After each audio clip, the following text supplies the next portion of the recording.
Hello and welcome to day 6 of my Tudor Christmas Advent series. I'm historian and author Claire Ridgway, and today we're looking at one of the most charming and meaningful feast days in the medieval and Tudor calendar, the Feast of St Nicholas, celebrated on the 6th of December.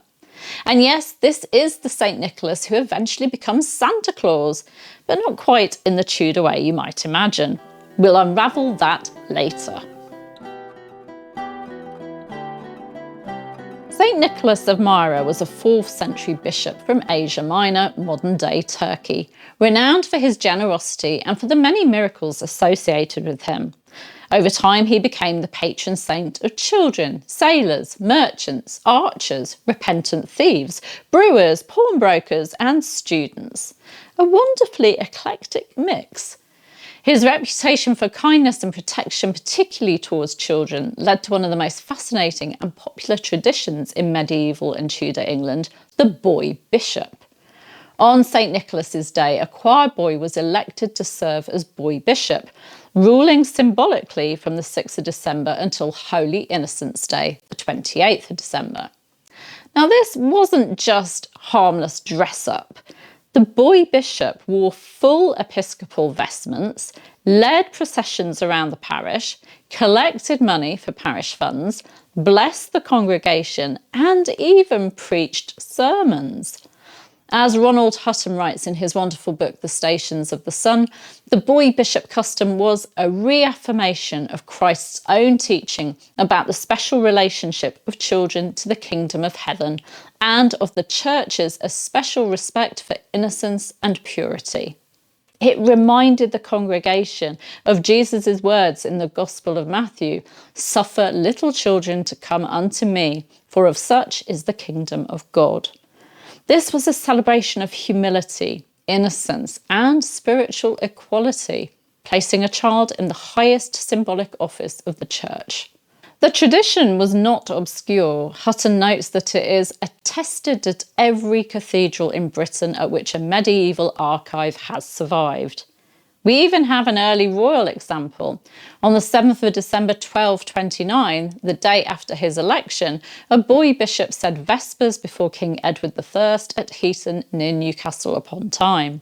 And the Tudors also embraced the tradition. Henry VII made a payment to his St Nicholas bishop, chosen from the Chapel Royal.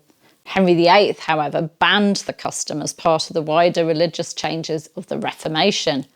It could be seen as undermining church authority, and with the king now supreme head of the church, that meant undermining royal authority. But the tradition lives on. Today, Hereford Cathedral elects a boy bishop each year for 3 weeks of services, while Salisbury Cathedral, now inclusive of its girl choristers, crowns a chorister bishop who leads prayers, blesses the congregation, and even writes and delivers their own sermon. It's a lovely survival of a medieval ritual. But how does this bring us to Santa? Although St Nicholas did not bring gifts in Tudor England, the wider medieval Christian world told many stories of his generosity. One of the most famous involves 3 impoverished girls whose father, unable to provide dowries for them, considered selling them into prostitution.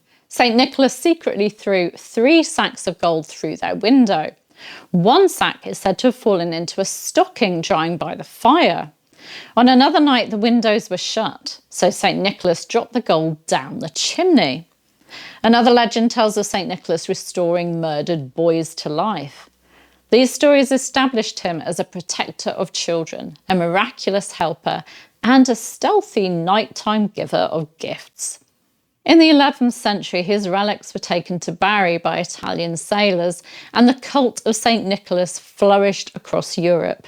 Children in some countries received small gifts on his feast day, but not in England.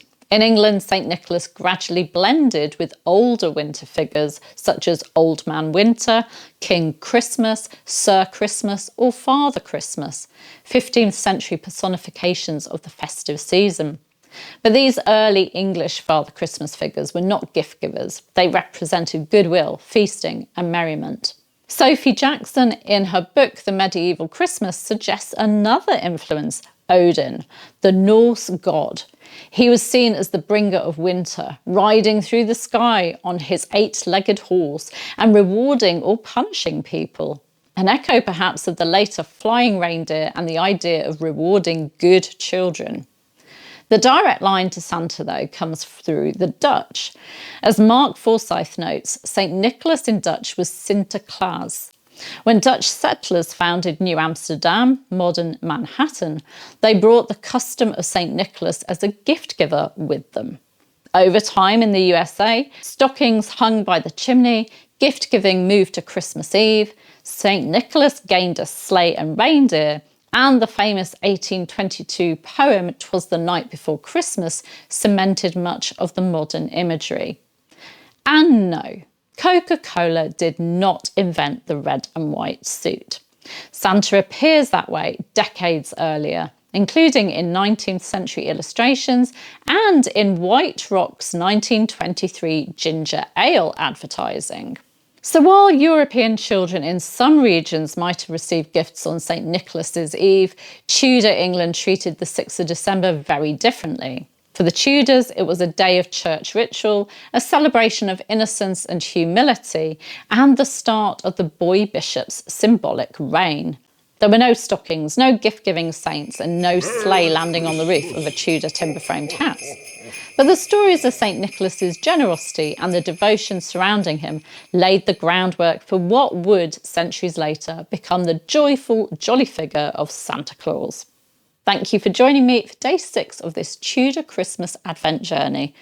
Tomorrow on day 7, we'll be looking at how Tudor people decorated their homes for Christmas. If you're enjoying this festive series, please do like, subscribe and ring that all-important bell so that you don't miss the next instalment. See you tomorrow. Bye-bye.